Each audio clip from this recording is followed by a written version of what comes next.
The Bears are one Panthers loss away from clinching the top pick in the draft. The Commanders have joined the race to the bottom as well. We're going to look ahead to the college football playoff.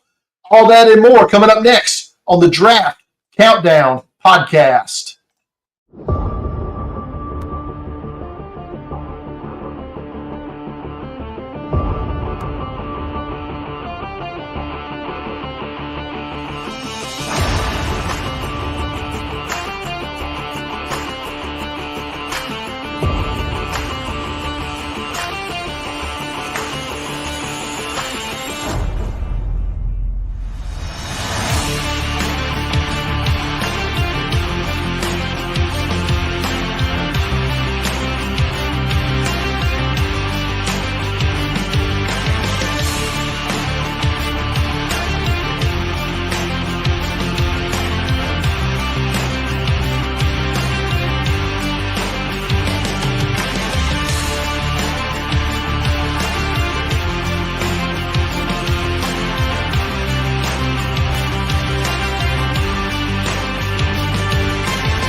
Everyone, and welcome to tonight's edition of the Draft Countdown podcast. I'm your co-host, Brian Bosards, joined as always by my co-host, Shane P. Hallam. Shane, 119 days, 22 hours, 58 minutes, and 20 seconds away from the 2024 NFL Draft.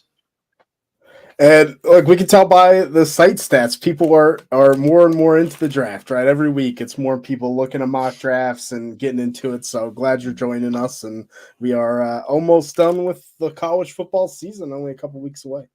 Shane, good to have you back this week after a little bout with the illness there last week. Good to have you back. No, thanks. Yeah, still it was awful Christmas, but but I'm happy to be back and happy to have moved on here. All right, for those of you following along for the first time on YouTube, please go ahead and subscribe to the channel. Hit that notification bell so you get notified when we go live. If you're following along on YouTube, leave a comment or question in the chat there, and we'll answer your question at the end of the show. If you're following along on Twitter, send us a question there. We'll also answer it. Or if you're a member of our Discord and would like your question asked and answered on an episode of the podcast, go to our Discord. Go to draftcountdown.com. If you're not a member, top right of the search bar, there's a link to join it as well. When we talk all things football, draft, everything there. Come on in. It's a good time. Shane, a couple of I thought we were done. I thought me and Brad wrapped up the college football coaching carousel last week, but Jerry Kill stepped down in New Mexico State after leading them to a double-digit win season this year.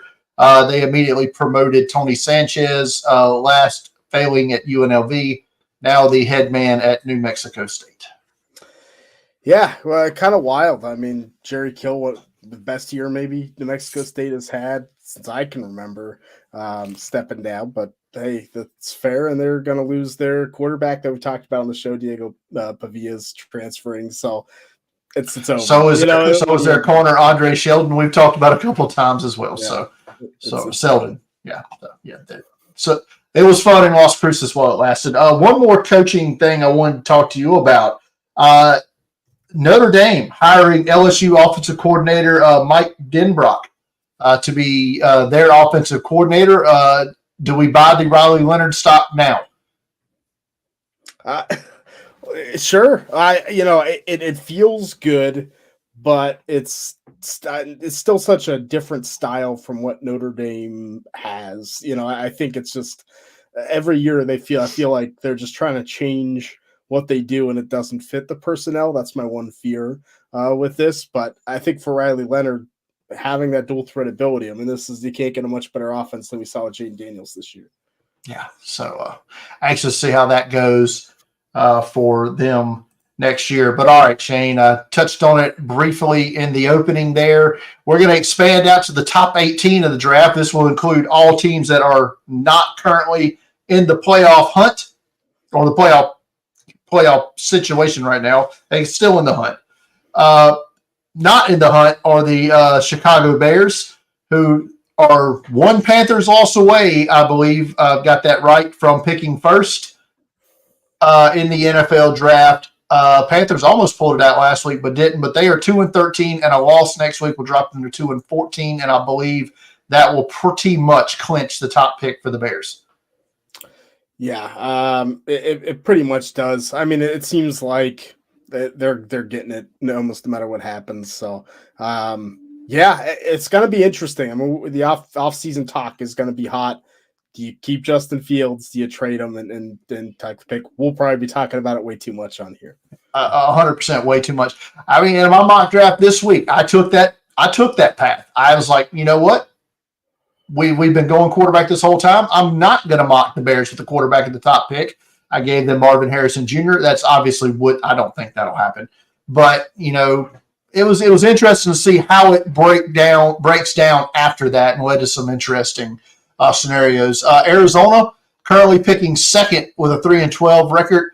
The Washington Commanders, they're in the quarterback market now. No doubt about it. Sam Howell to the bench. Jacoby Brissett in this week. Washington at 4-11, currently picking third, have lost 6 games in a row. They're in the Caleb Williams, Jaden Daniels, Drake May market now. For sure. The last mock we did, I got some. I think maybe you made. No, I made the pick for them. I picked Jaden Daniels for them. I got some crap in the comments saying they don't need a quarterback. They're going to go offensive tackle. Washington's taking a quarterback if they have, you know, a top 3 pick in this draft. I mean, Sam Howell's not it. You're going to get a new coach. There's no doubt about it. So they're taking one of the top 3 if one's available. Specifically, I remember the comment section saying, no way the Commanders are taking a quarterback in the first round of the draft. No way. No way. Every time. I say, look, in the NFL draft, you never say no way. Never say no way. I've learned over the years. The New England Patriots, a team I also expect to be in the quarterback market come NFL draft time, 4-11. They're neck and neck the strength of schedule with the Commanders, so we'll see how that shakes out. Giants, 5-10. They're old Tommy Cutlets. It appears that is over. We had our fun, and now he's back to the bench, and Tyrod Taylor, the starting quarterback there for the Giants now. They're 5-10, along with the Los Angeles Chargers, 5-10, and the Tennessee Titans, 5-10. We knew the demise of the Titans was going to come at some point. We talked about that the whole time we've been doing this process. You weren't here last week. Me and Brad talked about the Chargers letting go of Brandon Staley and GM Tom Telesco. I just want to give you your chance to, chime in on that since you weren't here last week. Yeah, it was time. That Raiders loss was off. Was one of the worst things I've ever seen. One of the worst coaching performances I've ever seen. They have to. It surprises me. They are a cheaper franchise, so we'll see what ends up happening there. But I think it absolutely was necessary. You can't waste Justin Herbert. You just can't do it anymore. Not an ideal cap situation, though. I'll say that. For them, it's going to be cut. I think everyone that is good. Bosa's gone. I think everyone's gone from the Chargers except Herbert. Except Herbert. That's it. Herbert and Quentin Johnston, baby. We're starting to. I don't want to take that L, Shane. Chicago Bears still technically alive in the playoffs, right? Can still make it. Let's go. Bring them in. I don't know how they get there, but technically still alive, I guess. They're 6-9. The Jets also 6-9, and that's. I guess Rodgers is back next year, so we'll see what happens with that team.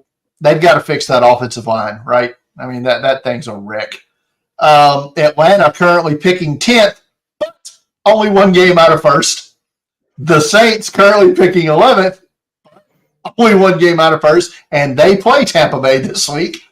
Could be first place Saints next week. Yeah, I think the Buccaneers are in much better position than the Falcons or Saints, but you never know. That division's weird.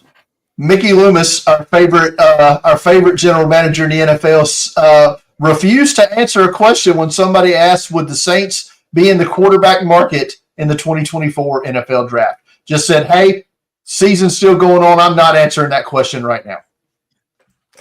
Oh, Mickey Loomis, he's gonna keep going at least a little bit longer. Keep kicking that can down the road, baby. He's doing it. Green Bay 7-8. Jordan Love it's been up and down, right?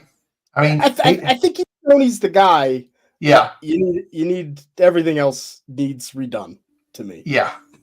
Offensive line there, I think, is another spot they can look at. Their young receivers are stepping up, though. I'll give them that. I don't necessarily think they're a wide receiver first round. Well, they weren't going to be anyway. That's just not what they do. The Raiders is Pierce going to get the interim tag off? I rarely am pro that, but like this is such a turnaround, especially for the defense. I think you got to give him a shot, right? Maybe it's a short deal. You pay him a lot of money on a short deal so that you can cut bait cheap. But this team is playing so much better. They have garbage at quarterback. They're starting running backs missed the last 2 weeks, and they're still, they beat the Chiefs for gosh sakes. And it wasn't even close. No, the defense dominated Patrick Mahomes. Denver's lost 2 in a row. They were in the playoffs a couple of weeks ago. Now they're out. They're 7-8. And Russell Wilson ain't cooking no more for the Broncos. They are basically saying, "Yep, we're done here. We're $150 million sunk cost. Done."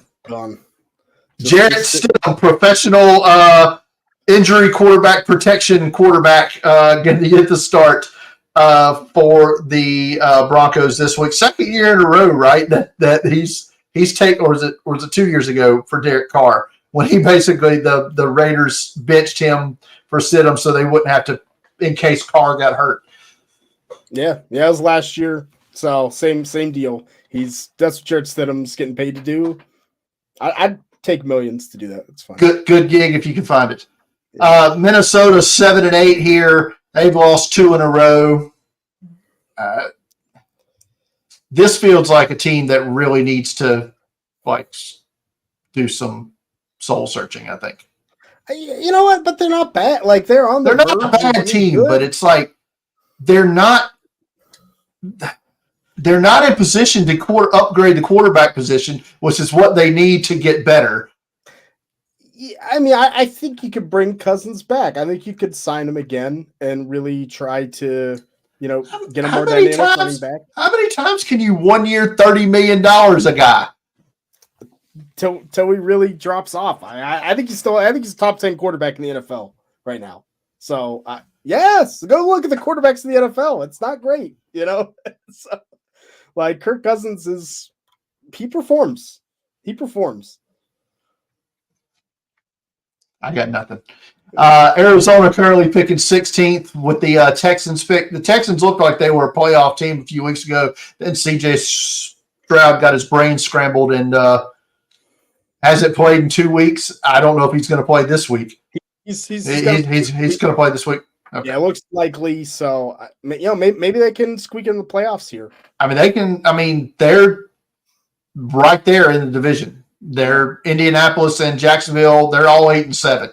So they've got just as good a shot to finish this thing out and get in the playoffs, win the division. The AFC South is a bit of a cluster right now. And rounding out the non-playoff teams are the Pittsburgh Steelers at 8-7, coming off their sweeping of the Bengals. Mason Rudolph, baby. Rudolph saved Christmas for Mason Rudolph. And the Cincinnati. Look, the Steelers are going to sweep the Ravens, too. Get ready for that. And not make the playoffs. But hey, Mike Tomlin over 500 again. He needs one more win. So we'll see if he gets it. They play the Ravens in week 18?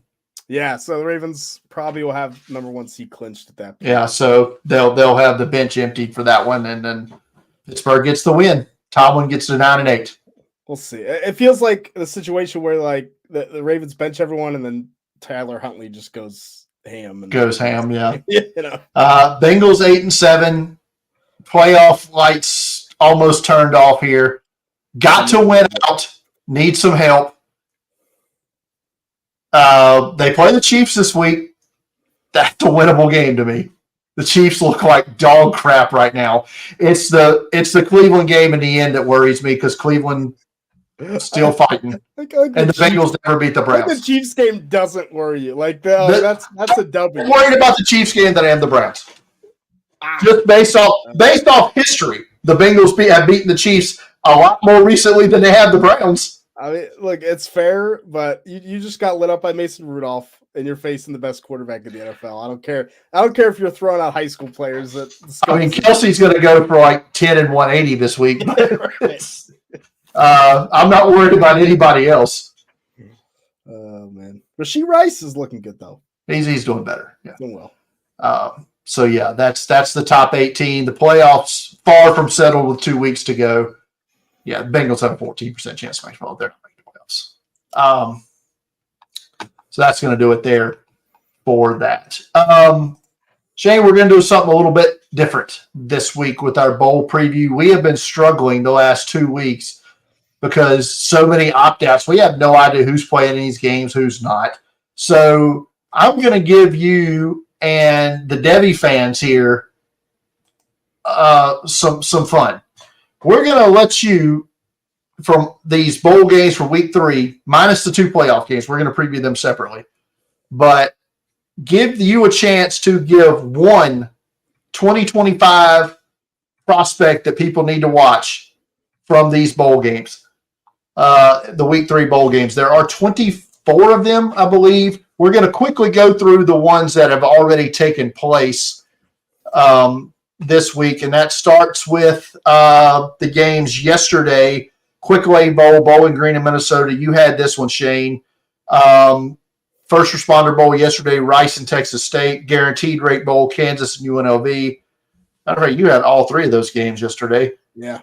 I had the Military Bowl this morning. What a slog that was. That game in the rain this morning or this afternoon. And then just finished up Neil Brown, West Virginia's coach, just got doused in mayonnaise, and that's like the grossest thing of any of these bowl celebrations that there is. But West Virginia got that win. So 5 games right there, Shane. Give me 2 or 3 2025 prospects.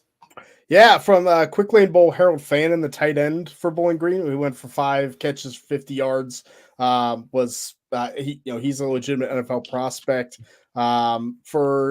For Texas State in the First Responder Bowl, Ishmael Mahdi, the running back, he had 122 yards. He's had a really dynamic season, good pass catcher. Kansas, Devin Neal, their running back, is coming back. He had 71 yards and touchdown. He could contend to be a top running back in that class in 2025. Military Bowl, Virginia Tech.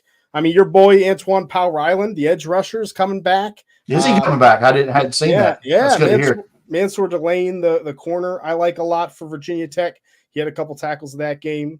Mayo Bowl, Amarian Hampton, the running back for North Carolina, I think is a top 3 running back in this class. He had some 200-yard games this year as well. So that's a big one. And then Holiday Bowl. We do Holiday Bowl is we'll get that in a second. I'll let you you got to take care of something really quick. I want to talk about Virginia Tech, that game that I mostly watched this game, and 2 other players that we didn't talk about there. Kyron Drones, the quarterback for Virginia Tech, I think is a guy we're going to watch develop a little bit more as a passer next year, but I think he's a really super athlete that's got a chance to make some waves as we go forward. And their running back, I don't know if Shane mentioned him or not, Basril Tootin, the running back for Virginia Tech, had a big day like I said, it was a torrential downpour in the Military Bowl today in Annapolis, but he had a big game. West Virginia, I haven't seen where he's going to come to enter this draft, but I really love their tight end, 6'7", 243, Cole Taylor. I think is a good prospect for next year as well. All right, so that brings us to the games that we're gonna see going forward, Shane. and the Holiday Bowl going on right now, Louisville and Southern Cal. Who are we watching in this game for 2025? I like Bear Alexander, the D lineman transfer from Georgia to Southern Cal this year. Not as good a year as he had as a true freshman, but he's a monster athlete. I think he'll be a potential first-round pick. I would have said there was a lot of guys to watch for Texas A&M going to 2025, but a lot of them's transferred. So who else? Oklahoma State, Texas A&M, the Texas Bowl. That's tonight at 8:00, or it's going on right now. Guy contending for my number one running back in the 25 class, Ollie Gordon from Oklahoma State. Man, I mean, I think he won the Doak Walker. Definitely should have. He had a monster year. I think he might run all over Texas A&M in this. Early start tomorrow, 10 a.m. at the Fenway Bowl. Our man Nino going to be covering this game for CFB Nation. Boston College and SMU. Is it Jaden McGowan who's no longer going to South Carolina but now going to Boston College? No, I like RJ Maryland, the tight end for SMU. He's had 2 really productive years. I think he's gonna compete in another weak tight end class to be a top 100 pick. Preston Stone, their quarterback as well, will be in next year's class. A guy I think anxious to see him develop more as well.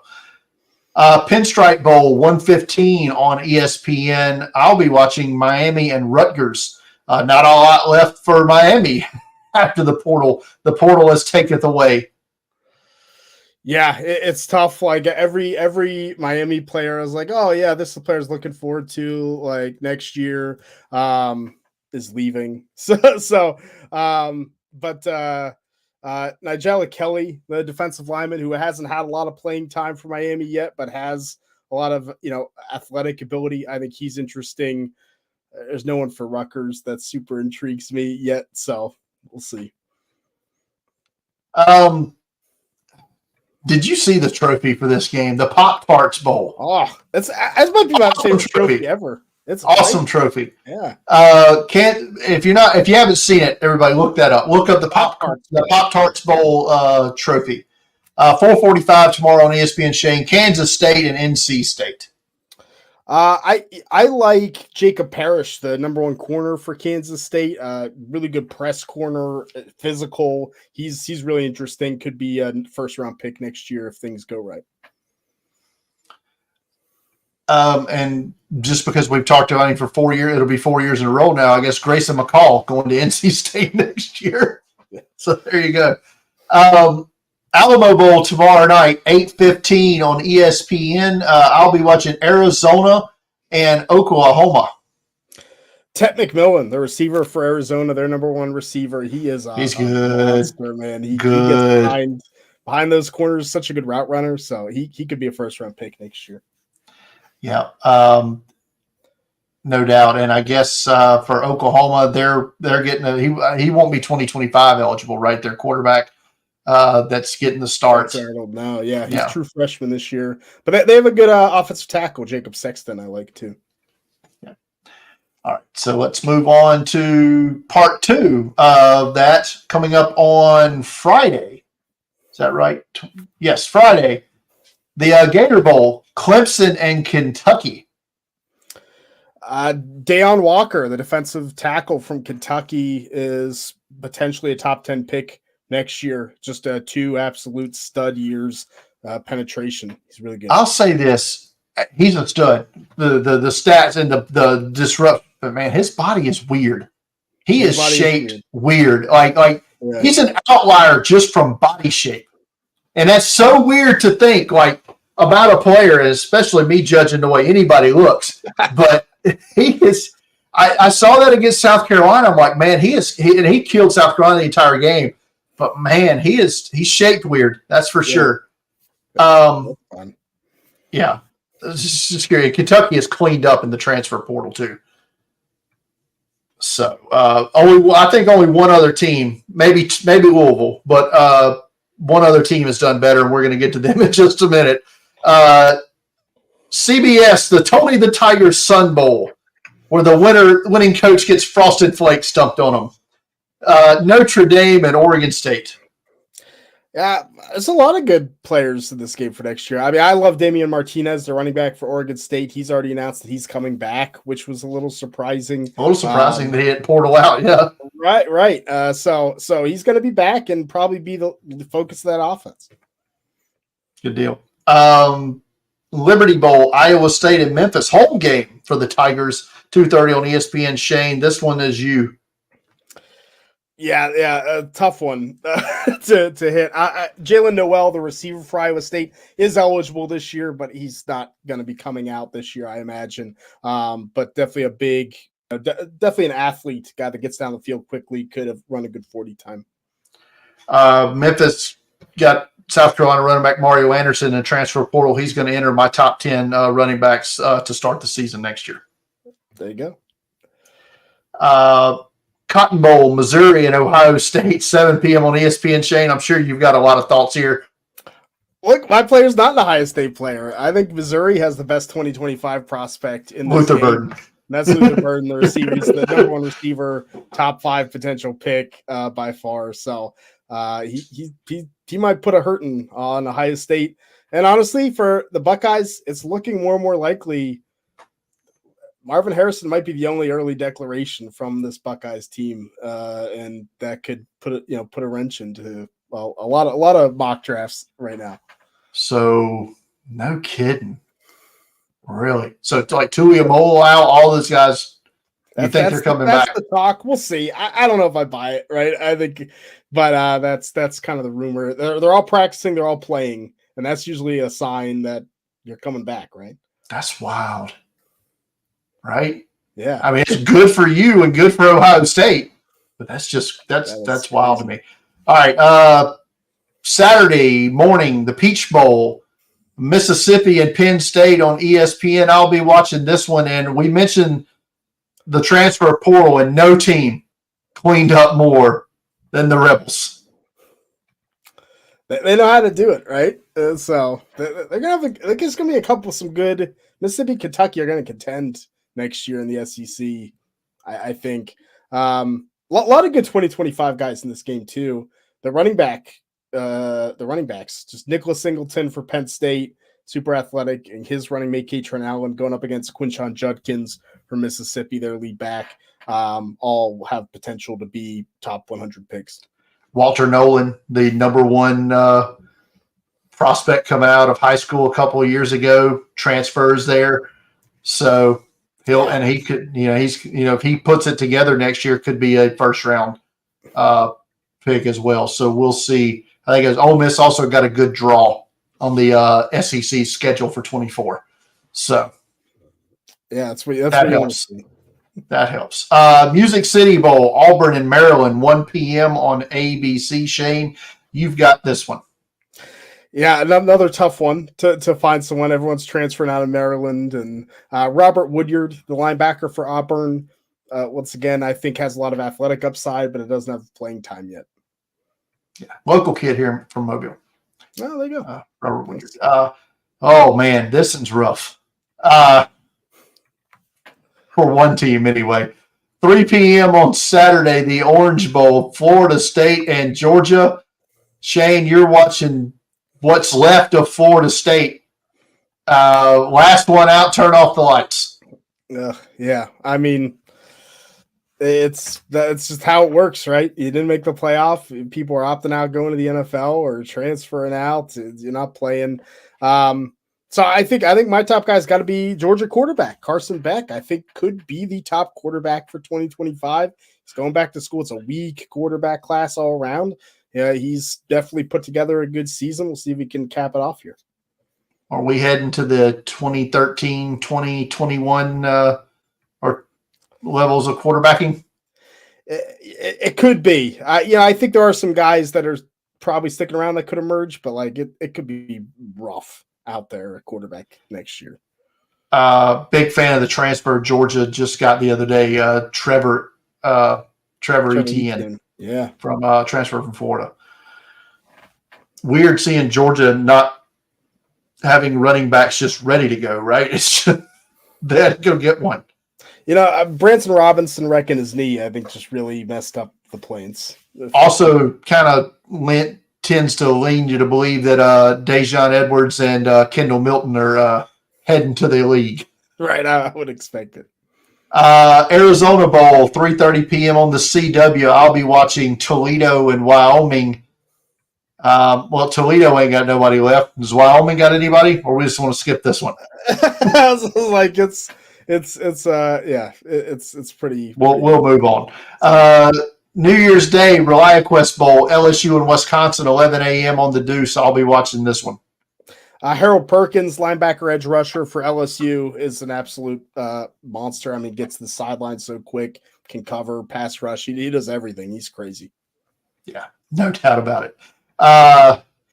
Citrus Bowl, Iowa and Tennessee, noon on ABC. Shane, you'll be watching this one. I'm excited we can see the true freshman play for Tennessee. Joe Milton opted out. He doesn't need to help us draft stock, I guess. Well, he's got the Senior Bowl for that. Right.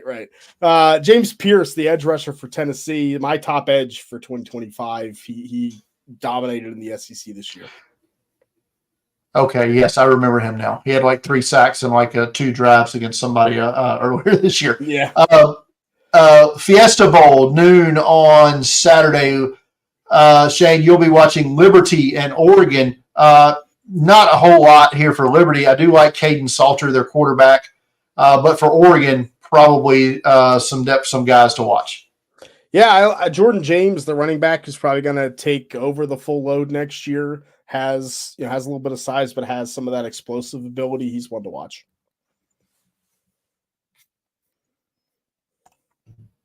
And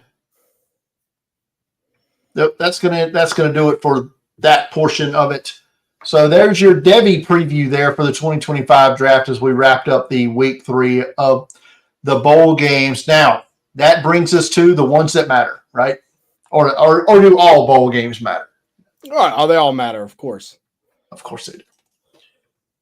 Before we get to that, I don't know if anybody realized this or not, but when they go to the 12-team playoff next year, the first round, the 4 games are all at home sites. The quarterfinals and semifinals will be at the New Year's 6 bowl games. They'll rotate like they do now. The championship will be basically auctioned off like the Super Bowl is and like they do it now. But what that does is if they don't lop off any bowl games, we're going to have 8 more teams go to bowl games next year. Because the 8 teams that would fill those spots are going to be in the first round of the playoffs, right? Right. So what we're saying is get ready for more 5 and 7 teams playing in bowl games next year. Look, yeah, get ready for more teams that are moving up to FBS actually getting to play in bowl games. Well, there's only one moving up next year, but that's Kennesaw State. So they're making one. Let's make it happen. Yeah. All right. Let's look ahead to the 2 playoff games and where we actually will have legit draft prospects for the 2024 draft actually play. And we're going to start, Shane, with the game you'll be watching, the Rose Bowl, Alabama and Michigan. This is strength on strength, right? Michigan offensive line against that Bama front on defense. A lot to like here with this game. Yeah, it's going to be exciting to see how the Alabama defense handles the Michigan offense. I want to see what Dallas Turner and Chris Braswell, the edge rushers for Alabama, do against the Michigan offensive line. And are we going to see Kool-Aid McKinstry go up against Roman Wilson? I think that'll be a great matchup if we get to see that, or Terry and Arnold, the other corner for Alabama. So I think we'll see that strength. And so I think we're going to really learn a lot about the Alabama defense, honestly. I think it's going to be the one unit that we really learn a lot of in terms of the NFL draft about from this game. Yeah, I mean, this is the type of game where Braswell, can have a big game. Maybe he pushes into being the 5th Alabama player we think will go in the first round. Yeah. With a good game. Turner, we know what he can do. Deontay Lawson, their linebacker, man. I mean, I don't know if he's going to be in this class, but he's really good. J.J. McCarthy, is he going to be in this class? I think he needs a good game here to really push him into this class, right? If he comes into this game, throws a lot, and beats Bama or scores a ton of points against Alabama, then I think people are convinced. But against Penn State, he threw 8 passes. I don't know how you can take a guy in the first round if that's the case. So I think it might come down to this game if he's declares or not. Our man, long time watcher, G10 says first time he's got to see us live, and time difference over there in Ireland doesn't suit him. But hey, wishes us a Merry Christmas and a Happy New Year. And man, we appreciate you being there for us every week. Yeah, and everyone watching live is always fun. So go on YouTube and watch live if you listen later. Yep. The other playoff game, 7:45 kick on ESPN. I'll be watching Texas and Washington. A lot of points going to be scored in this one, right? I fully expect it, but there are some good defensive players in this game. Not to say that there's not, but we're gonna see not necessarily strength on strength here, but can Texas's wide receivers get open on the Washington corners there? That's kind of a good matchup. Same flip side with that. Washington receivers, of which there are a lot, going against the Texas corners. And the quarterbacks in this game, to me, it's all about, can Quinn Ewers put together one of probably the best game he's ever played, and outduel Michael Penix here. Yeah, I'm actually another interest to me is how the defensive linemen for Texas. We're going to have a number in this class: Byron Murphy, Devondre Sweat, etc. How do they do against Dylan Johnson in the run game for Washington? We saw Washington lean on the run a lot more late in the season. Are they going to try it again? Because I think that's where Texas wins. And like you said, then you start going to the air to those receivers. Yeah, and that in some good matchups there too, with the Washington tackles there, Roger Rosengarten and Troy Fatano. So it's good. That's going to be fun to watch. Yeah, big time. The trenches and that matchup, like you said, that could determine the Texas D line against the Washington O line. Yeah, because if Penix has got any time to throw, those guys are going to get open. Adunze, McMillan, Polk, they're going to get open. Yeah. So I think Worthy and his speed, we're anxious to see how he does out there as well. I think Worthy's our first round guy. Xavier Worthy for Texas. I just think when you get it run a 4.3, I don't care if you're 170 pounds anymore. Right. Like it doesn't matter. That's done.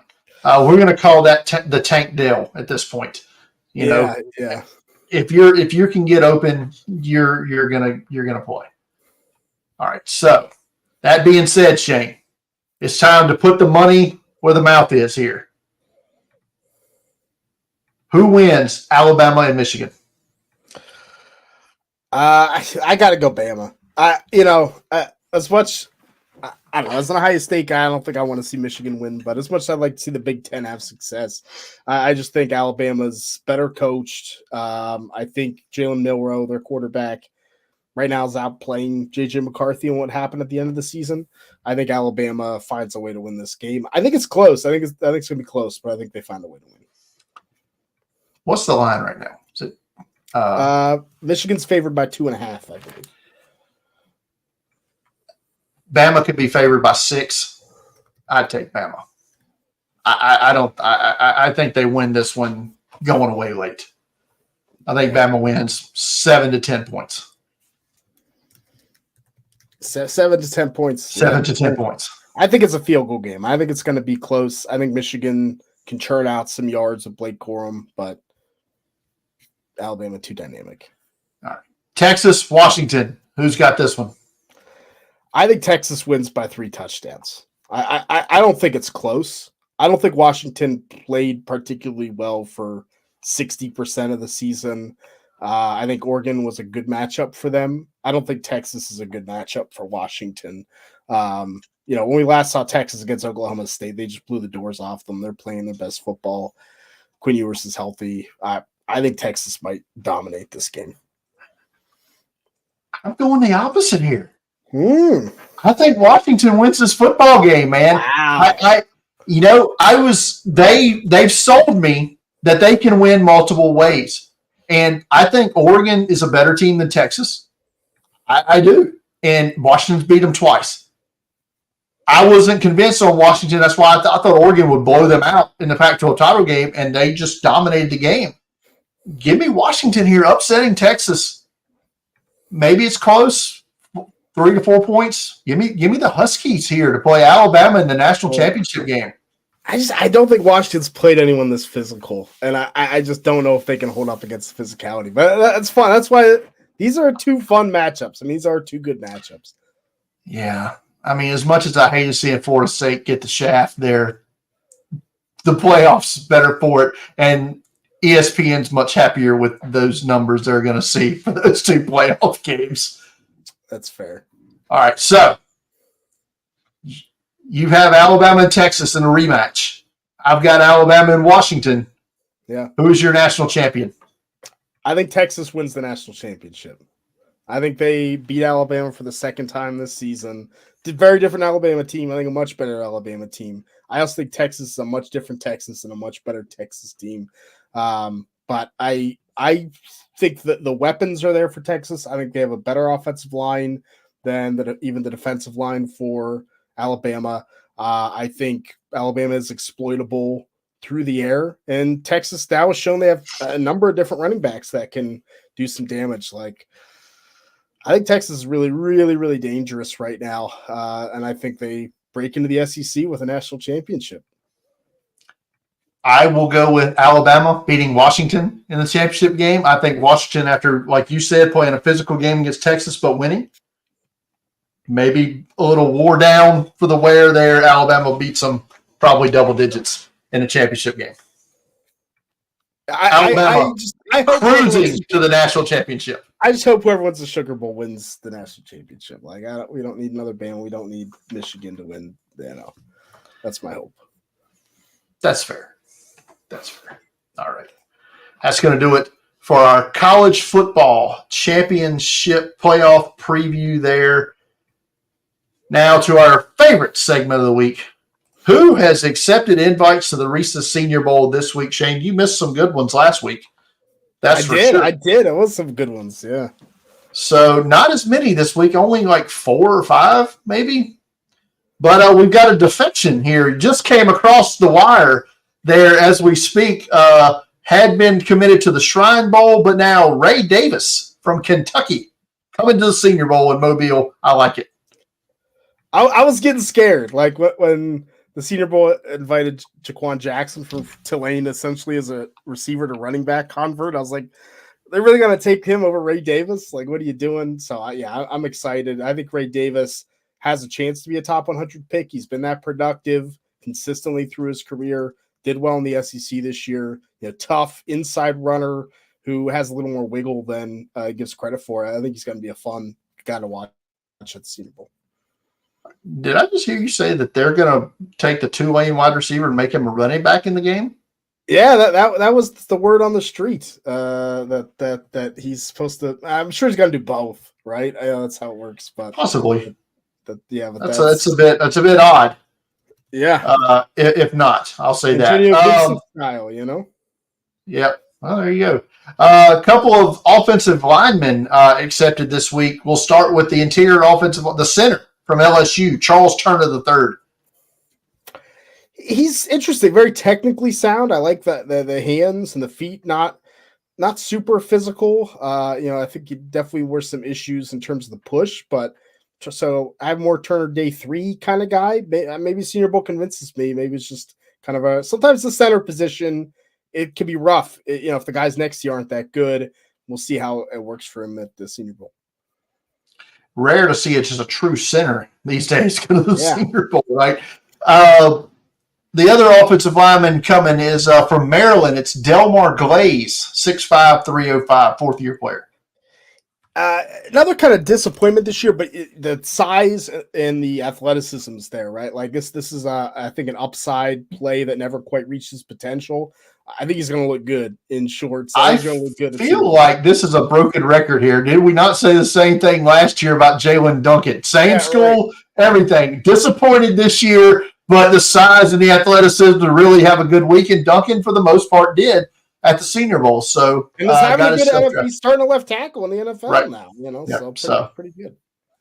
And finally, this week, the fourth and final one that we've seen, maybe not the most productive player for Texas, but Jordan Whittington, wide receiver, 6'1", 209. This has special teams guy wrote all over it, baby. Like he's the dirty work guy. They put him on the field for runs. He blocks. He hits guys. He's athletic. He's gonna be a 4.4 speed special teams player. I think Jordan Whittington almost assuredly is getting drafted on day 3 and probably gonna have a longer NFL career than some of the guys that we're talking about. What I heard was punt gunner. That's what I heard. Yeah, he's gonna do everything you ask him to do. I think Whittington, high character, like he's gonna be one of those guys. NFL coaches are going to love him. The interview process, he's going to kill it. That kind of guy. Right. All right. So that's going to do it for this week's Senior Bowl acceptances. 92 players, I believe, we've got so far. 92, 93, something along that lines. 10 to 15 spots being held out for underclassmen. They have a soft deadline of January the 5th to declare. Jim Nagy kind of might have tipped his hat a little bit today at one of those underclassmen that could be coming to Mobile, as threw up the eyeball emojis there with Cameron Kinchins, the safety from Miami. So we'll wait for that Panini draft card to go across the Senior Bowl official Twitter account before we, officially talk about that. But I thought that was very curious for him to openly do that today. I mean, even just that would make the underclassmen thing worth it, right? You're getting like a top 2-3 round safety who's much better than whatever senior you'd be bringing in. So awesome. Well, there are 3 underclassmen we're about to talk about now that declared this week, and I think all 3 of them could feasibly be in Mobile. When it's all said and done, we'll start with the wide receiver position. One of the players that opted out of Florida State today, Keon Coleman, kind of disappointing a little bit towards the end of the season there. Had some drop issues, but Keon Coleman, is he still a first-round pick in your opinion? I don't think so, but I could see him having just a great offseason. Like I said, if he goes to the Senior Bowl, he's gonna have a good combine, height, weight, speed player. Like he could sneak in. I think he's my wide receiver 7 in this class. I think it's borderline first round right now. A player I have not watched at all. We did not have on our watch list, but declared for the draft.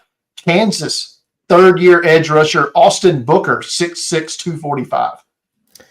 Yeah, not someone that I was on my radar to come out of the draft. I mean, I have some notes, good explosion, and seems like I've had a couple games where everything's positive, but I didn't take many because I didn't expect him to declare. So right. Well, he has declared. So another guy that, like that, and with this new rule, be it the Senior Bowl, hell, be it the Shrine Bowl, take advantage of that because nobody knows who he is right now. But he did put up some good sack numbers this year. I think he had 8 or 9 sacks this year for Kansas. And finally, a guy I'm pretty sure you were high on coming in, but maybe not the best season this year. UCLA running back Carson Steele transferred over from Bowling Green, Ball State.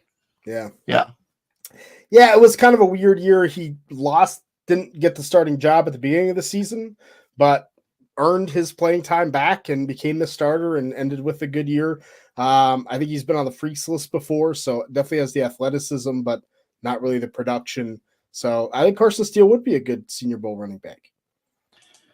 Yeah, I don't know how many they've got right now.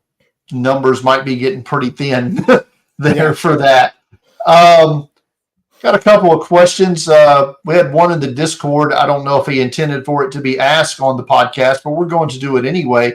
Ryan Tressler, 84, in the NFL draft chat on the draft countdown Discord asked, am I wrong for being highly intrigued by the 2025 tight end class potential?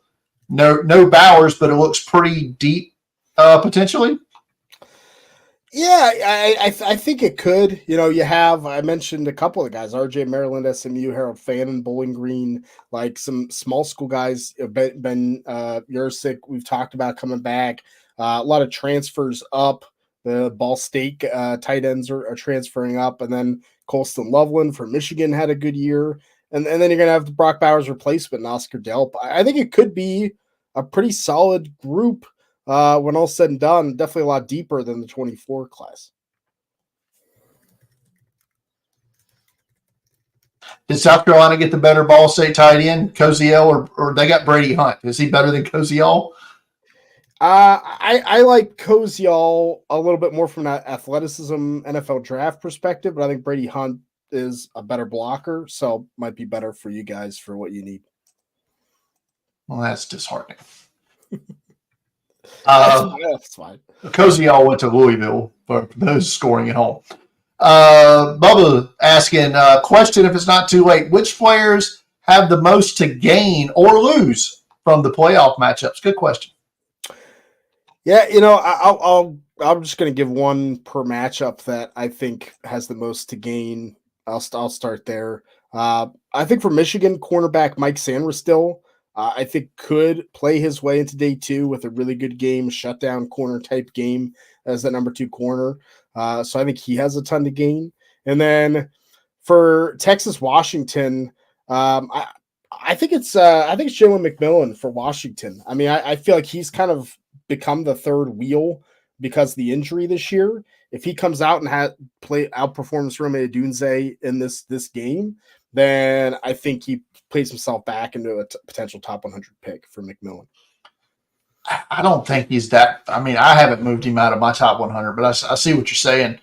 I mean, he's almost got overshadowed a little bit by Jalen Polk because he was off the field so much this year. Yeah. So, absolutely. Yeah, it hurts. I think it's Xavier Worthy, right? Nobody's talking about him. We are. But it's like he almost feels like he's getting lost in the shuffle, and he goes out and just smokes Kool-Aid or smokes Terry and Arnold in the championship game, or if in a potential matchup there. I mean, that's big time, right? Yeah, I mean, I think if Worthy has a big game, like everyone's, oh yeah, he's the first round pick, easy, right? That's all he needs for that to happen. All right, so that's going to do it for us answering questions. Final thoughts tonight, Shane. We're just going to how you feeling about Draft Countdown in 2023 as this is our final show of this year? I think we had a great year. I mean, I love our staff. I love working with you, Brian, and Brad and Miranda. It was they were excellent last year. They were great here in 2023 once again with some great content. It was nice bringing Paul in this year and having him come over and write some great content. He's been doing it longer than any of us have. Yeah. So you've had a couple guest posts. Travis maybe out of the podcast a couple weeks ago that did a guest box. So it's been fun and people seem to enjoy it. Yeah, 2023 has been great. I mean, from our site numbers, this has been the best year we've had since the relaunch. We've only gone up each year. So it's been awesome. Like that started last January, and just based off the numbers here closing out December, I feel like January this year is going to take off like gangbusters again, especially when they get that New Year's mock from Shane P. Hallam. 7 rounds coming at him. New Year's Day, baby. New Year's Day. I love it. So that's going to do it for tonight's edition of the Draft Countdown podcast. As always, if you're following along on the YouTube channel, go ahead and hit that subscribe button, hit that notification bell so you get notified when we go live each and every week. If you're listening to us on the audio version of this podcast, be it on Apple Podcasts or Spotify, leave us a 5-star review or and share it out with everybody. Wherever you listen to your podcast, for that matter, it doesn't matter to us. If you listen, we love it. We had asked that you follow us on Twitter. Follow me there at Deep Fried Draft. Follow Shane at Shane P. Hallam. Follow Draft Countdown at Draft Countdown. And for all of your NFL draft needs, 24/7, 365, head over to draftcountdown.com. For Shane, I'm Brian. Good night, everybody.